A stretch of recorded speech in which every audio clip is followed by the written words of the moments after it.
I can't even remember. I think it was probably just an idea implanted in my head of, oh, you should play an instrument. So I tried a bunch of instruments and was terrible at all of them. I tried piano for a while. I tried violin.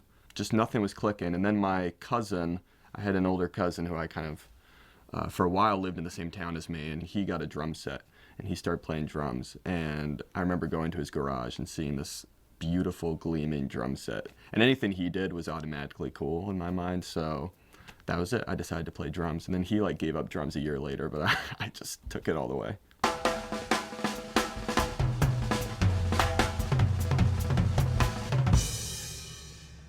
I am the youngest of three, and both my elder brother and elder sister were both musicians. My brother played guitar. He's 2 years older than me. My sister played piano, but I really gravitated towards my brother's record collection early on. All the Led Zeppelins and The Who and Deep Purple and Humble Pie and Queen and Jimi Hendrix. And I was the annoying little brother that would like be scratching his records. I told you stay away from my record player. My mom said, you gotta come in and watch this show. It was the Ed Sullivan Show, and I saw the Beatles on the Ed Sullivan Show. I mean, I basically turned and looked at her. I went, I wanna be the Beatles, you know? I wanna grow my hair. I want girls going crazy over me. All I knew is I wanted to be in the Beatles. I had never seen anything like that. And that feeling has never left me. When the Beatles came along, about 10 or 11, the drums, I thought, that looks like a good job. But all I had was every upturned trash can in the house and plastic, buckets and stuff like that. And then I got my first Sears and Roebuck snare drum. It cost $36. It was a snare drum and a little tiny cymbal, came with a pair of sticks and an instruction manual, which promptly went into the trash can. My father was a musician first and a psychiatrist second. Of the four children, I was the only one that really seemed to take to music, and as far back as I can remember, I was playing the drums along with some of the albums that we had at home. And I do remember asking him, hey Dad, can I start taking drum lessons? I was 5 years old. My dad was a band leader, clarinet player in a Dixieland band. And he used to rehearse the band in the house. And I remember hearing the band from my bedroom, grabbing a book and playing along. That was it. My dad, who passed away in '08, was a drummer. And he was my first drum teacher, and he was my drum tech out here in LA for 18 years. After he retired in Detroit, my mom and dad moved out here.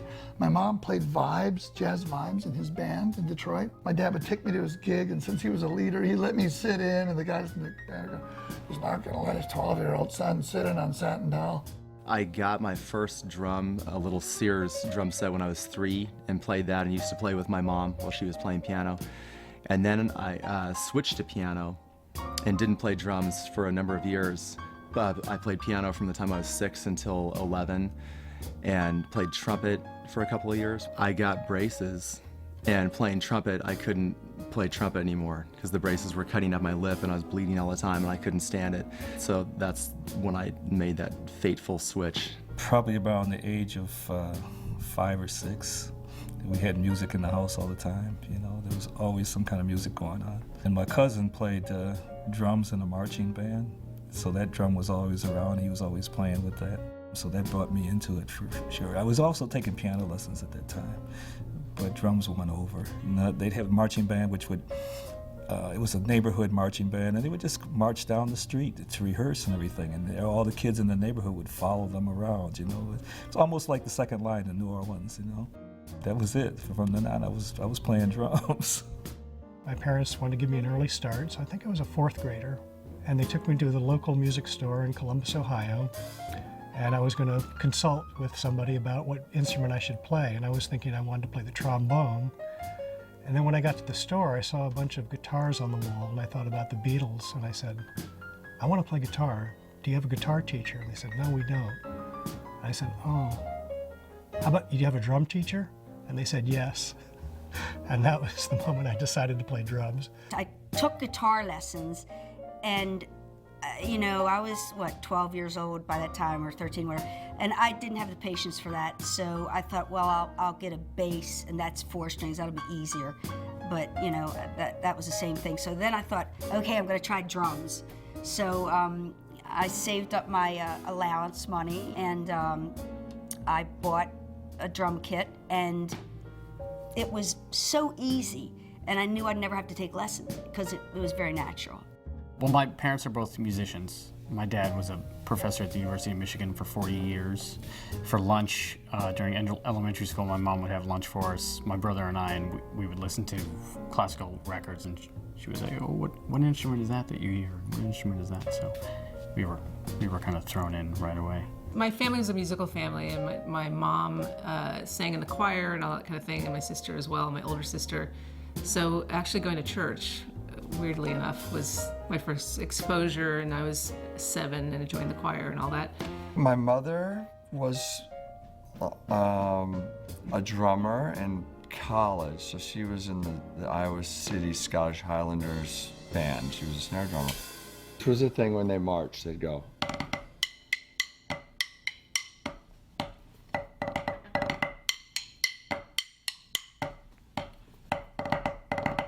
And so on and so forth. My teacher told my mom about jazz camp. My mom sent a telegram to the jazz camp about this terrific little kid drummer. And I was always the kid drummer. They invited us to come out. When we arrived after a pretty arduous 2-day drive, they were surprised to realize I was only 7 years old. You were supposed to be 14 years old to attend this camp. But I played for Stan Kenton personally, and Stan was savvy enough to invite a local news photographer to this audition of sorts. So I became the small talented kid drummer guest of these camps. Now these weren't called jazz camps. Jazz was a dirty word back in the early 60s. We had all sorts of euphemisms, stage band, lab band, similar to the film. When I went to high school, it wasn't the studio band, but we had a studio orchestra. My drum teacher, he said, so you want to play drums, we're going to just start you on the snare drum, and it's just going to be symphonic approach to the snare drum, just the hands, but eventually you'll get to play the whole drum set, and here's what that sounds like. And he sat down at the drum set in a room that was like 5 by 5, so a lot of sound pressure, and he sat down to the drums and went boom, cack, cack, boom, bat, boom, bat, bat, boom, boom, bat. And I just started laughing. I couldn't stop laughing. He said, "What's so funny?" And I said, I don't know. That just is the greatest thing I've ever heard." And that sealed the deal. I don't know what it was. It was that beat and the volume. It was really loud. A couple of years later, I was going boom, cack, cack, boom, boom, bap. Becoming interested in music, it was this time, it was like sort of late 70s, early 80s New York.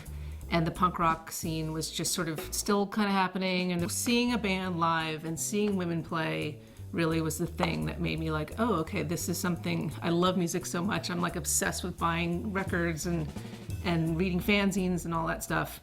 And I think that the skill level required for that type of music was kind of low. So all those things, it was like a perfect storm of like, you can do this. In those days in England, most rock and roll drummers that are in all these bands that became famous, they started off playing Dixieland or skiffle or jazz. They were all like Charlie Watts, Ginger Baker, Ian Pace, John Heisman.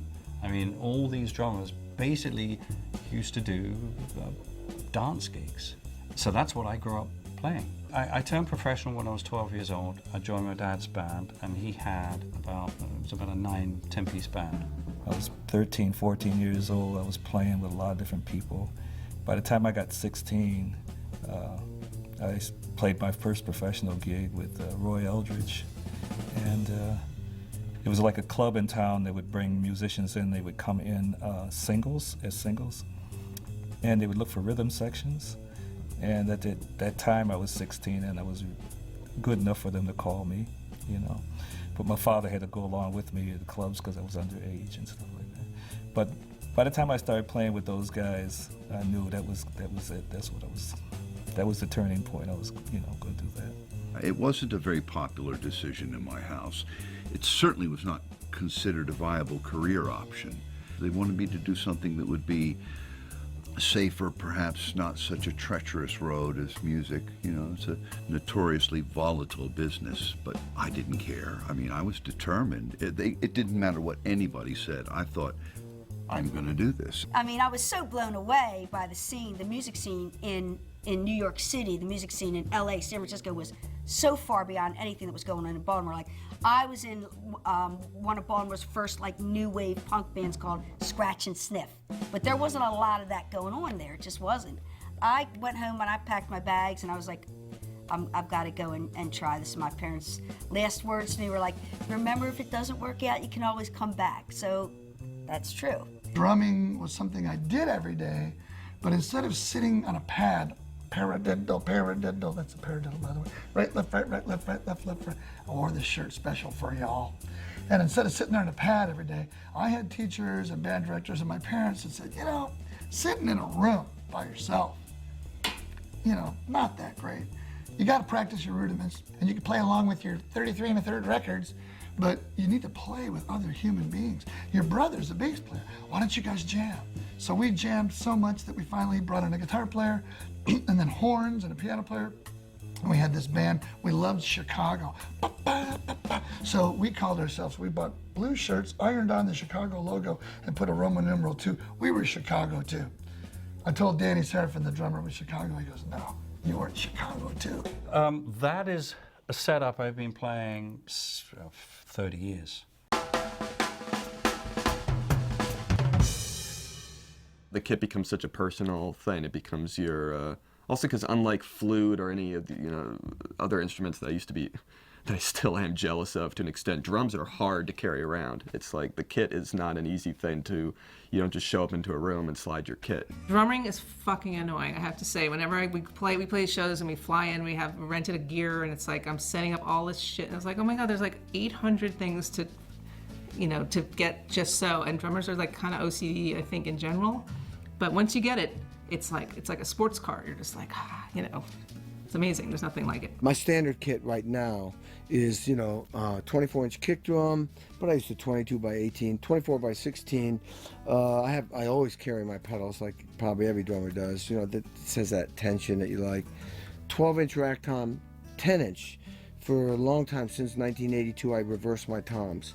So I go 12, 10, and I like 16, 18 now. The reason why I like the 16 and 18 is I spend most of my time like doing kick, snare, rack tom, floor tom. So those things should be slamming. For me, it's just sound. I feel like I make sound for a living, and there's so many palettes to come from, you know, to explore like a painter that, you know, why not try to use them all, you know?